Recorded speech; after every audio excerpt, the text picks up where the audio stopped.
Hey everyone, if you finished designing an app, website, wireframe, or prototype in Uizard AI and want to share it with teammates, clients, or stakeholders, you're in the right place.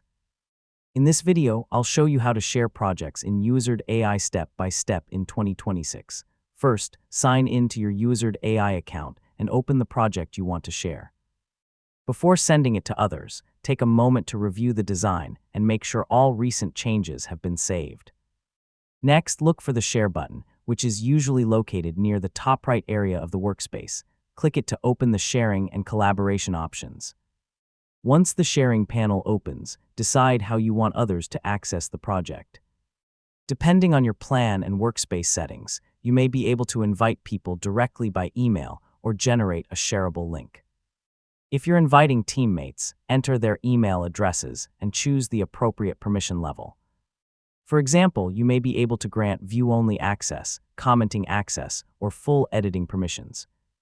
If someone reports that they can't access the project, double-check their permissions and resend the invitation if necessary. And that's how to share projects in Uizard AI in 2026. Whether you're collaborating with teammates, presenting ideas to clients, or collecting feedback from stakeholders, Uizard makes project sharing simple and efficient. Thanks for watching, and I'll see you in the next tutorial.